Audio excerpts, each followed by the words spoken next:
Bem, galerinha, sejam bem-vindos a mais uma aula de programação de computadores. O objetivo da nossa aula de hoje é fazer alguns exercícios da nossa lista que está disponível para vocês fazerem, né? A gente está trabalhando com comandos condicionais e aí o objetivo nosso aqui é fazer algumas práticas para vocês entenderem e compreender esse conteúdo de forma completa. Tá? Eu vou fazer aqui, eu vou começar pelo exercício 7, eu vou fazer mais alguns outros exercícios para a gente poder tirar dúvida, e aí, qualquer coisa eu estou à disposição.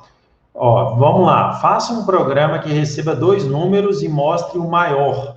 Se por acaso os dois números forem iguais, imprima a mensagem em números iguais. Né? Então, vamos fazer o exercício 7.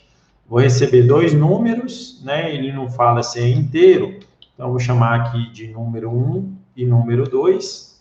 Né? Vou fazer a leitura desses números. Então, porcento i, porque são números inteiros, i comercial N1, que é o número 1, e repito esse programa aqui para o 2. Né? Então, eu estou lendo os dois números. Aqui eu faço uma verificação para ver qual é o maior. Então, ó, N1, verifique se N1 é maior que N2. Se ele for maior, imprima, por acaso os dois números forem iguais, aí eu vou mostrar o maior. Então, eu vou mostrar aqui, neste caso, né? Vou dar um printf e vou mostrar aqui, né? Porcento, deixa eu pegar aqui, porcento i N1. Então, apresentei aqui o maior. Se não, se preciso de um if alinhado aqui, ó, N2 for maior que N1, eu vou imprimir o N2. E se não, aí eu imprimo, né, números iguais. Essa aqui é a lógica, né, do exercício. Ó, eu testei. Se o valor que está em N1, na variável N1, for maior do que o que está em N2, eu entro dentro do if e imprimo o N1 porque ele é o maior. Caso contrário, se o N2 for maior do que o N1, eu imprimo o N2. Se não for aqui, ele vai cair nesse else final aqui, eu apresento que eles são iguais. Executei, então vou digitar 10, vou digitar 20, o maior é o 20. Vou executar de novo, vou digitar 20, vou digitar 20, números iguais. Então deu certo o programa. Né? Essa aqui é a ideia. O que falta aqui é uma mensagem, né? Solicitando ao usuário entre com o primeiro número, né? Uma mensagem para mostrar para o usuário que é para ele executar o primeiro número e aqui entrar com o segundo número. Então, meu programa aqui, ó, ele fica agora esperando. Entre com o primeiro número, 10. Entre com o segundo número, 20. 20 é o maior, né? Aí eu posso escrever aqui o maior, dois pontos, né? O maior, dois pontos. Então, só para melhorar as mensagens, né? Então, entre 10 e 20, ó, o maior é o 20, né? Melhorou as mensagens que são apresentadas, né? Então, é isso. Esse é o exercício número 7. Vou fazer aqui agora mais um exercício, vou fazer o 12. Um exercício na mesma linha, né? Deixa eu colocar aqui, eu vou salvar, fazer o exercício 12. Vou aproveitar essa estrutura aqui para a gente poder fazer aqui o 12. Vamos lá para o exercício 12. Ler um número inteiro, se o número lido for negativo, escreva número inválido. Se for positivo, calcular o logaritmo deste número. Olha que interessante. Eu não sei como é que calcula logaritmo em C. Aí eu vou pesquisar aqui, ó, logaritmo em C. Aí, ó, de cara já tem uma biblioteca chamada MEF, que me ajuda a fazer o cálculo, né? Então, é muito comum a gente achar esses programas de logaritmo, desses cálculos, no Google, né? Aí aqui, ó, eu tenho aqui a função log(x), né, que é uma função que eu vou usar para calcular o logaritmo, né? Essa aqui é a ideia, o logaritmo natural aqui dessa questão, ou seja, base 2, né? A referência. Então, aqui, ó, eu vou dar um include na biblioteca mfh. Em algum lugar, né, eu vou chamar a função log, né? Ela vai calcular o logaritmo de um número. E agora eu vou fazer os procedimentos, né? Eu vou ler o número e eu tenho que fazer o teste. Se ele for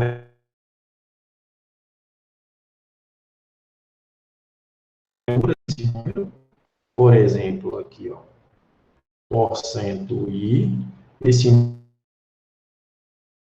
declarar aqui como um número inteiro, o exercício não fala que ele tem que ser um número real, né?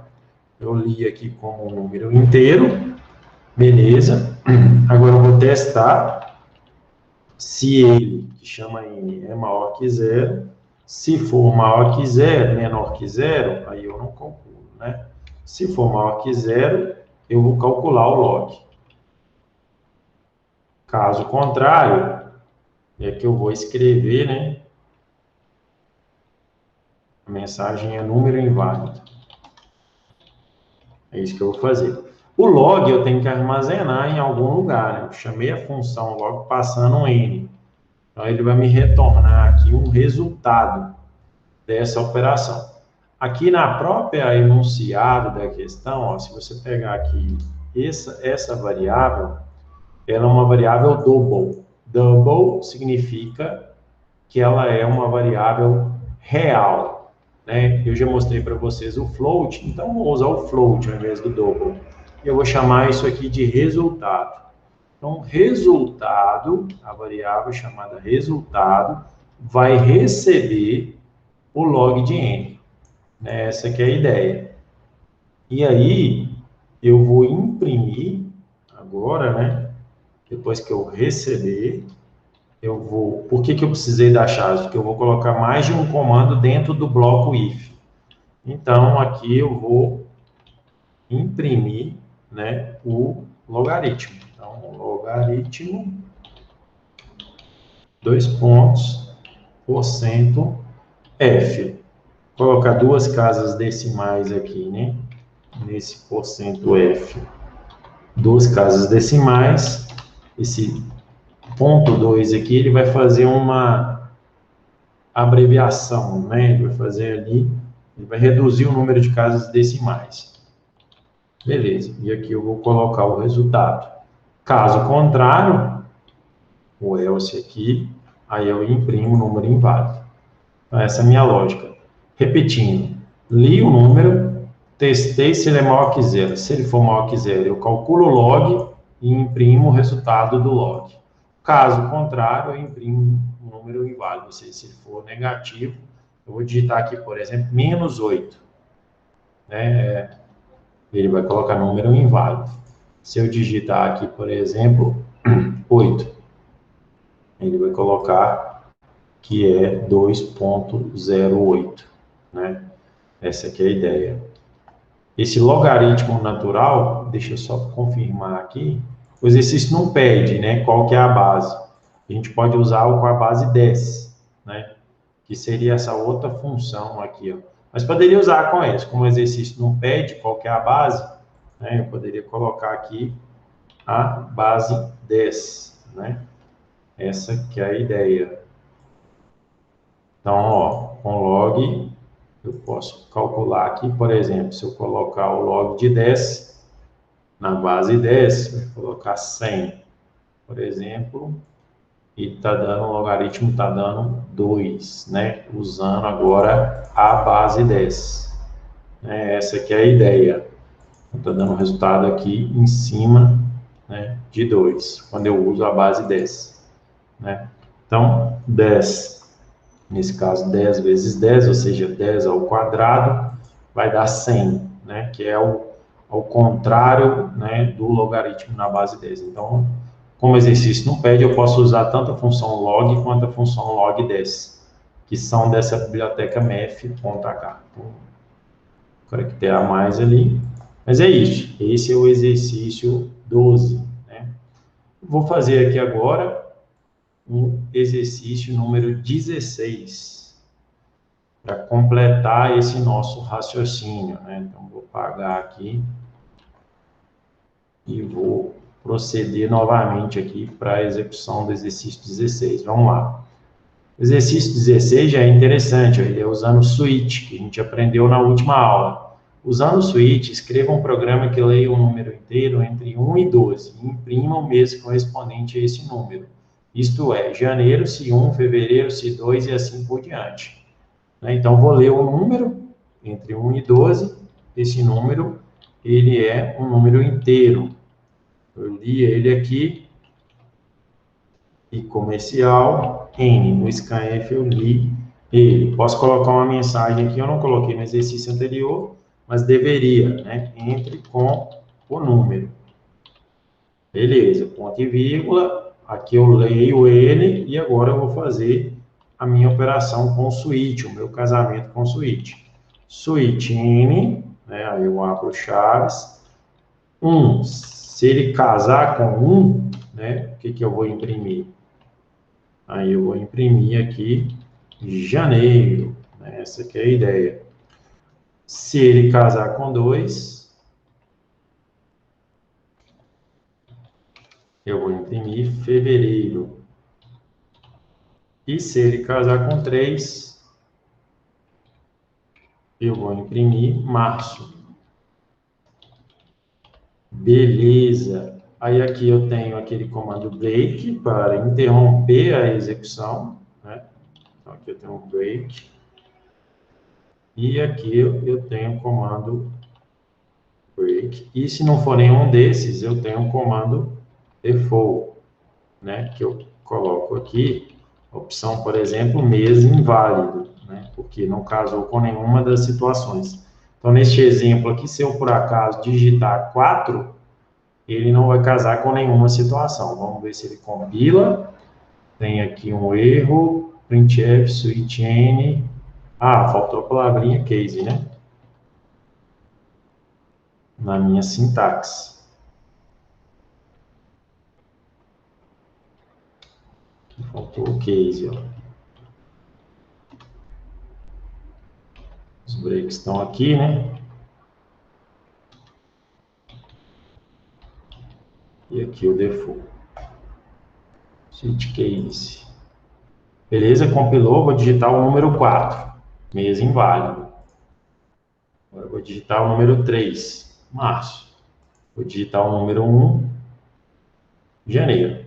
E aí você faz esse mesmo procedimento para os demais meses, né? Mas faz para o mês 4, abril. Né? Você faz aqui para o mês 5, que é maio. E você faz para o mês 6, que é junho. Como nós estamos em junho, eu vou só até junho. Não tem necessidade aqui, como é só um exercício como para explicação, não tem necessidade de eu ir até dezembro. Mas vocês têm que ir até dezembro, né?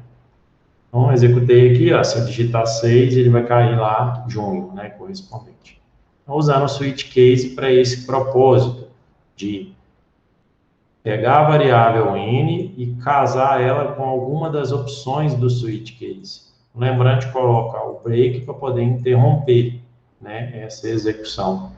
Se eu, por acaso, não colocar o break, só para a gente lembrar dessa lógica aqui, deixa eu colocar um barra n só para dar uma quebra de linha. Se eu, por acaso, tirar os breaks, né? Ah, não vou usar o break. Então, por exemplo, aqui eu vou comentar os breaks, né? Quando você comenta, é como se o código não tivesse aqui, né? Aí, o que vai acontecer se eu digitar 1 quando eu não tenho break? Ele vai aparecer todas as opções, ó. Janeiro, fevereiro, março, abril, maio, inclusive mês inválido. Essa que é a ideia. Então, o break é importante para interromper o switch case, né? O break o objetivo é você interromper a execução pós esse printf e assim por diante. Então, esse é o exercício 16, né? O exercício 16 está na lista que vocês devem entregar essa semana. Então, aqui, ó, fiz 3 exercícios para ajudá-los. Eu já tinha feito mais ou menos uns outros 5 a 7 exercícios. Então, a gente já fez aí uns 10 exercícios de uma lista, né, completa de aproximadamente 25 exercícios, né? Então, vocês estão aí com esse conteúdo para vocês poderem entender a lógica e compreender a programação em C e os comandos condicionais, né? Então, é isso, pessoal. Até a nossa próxima videoaula.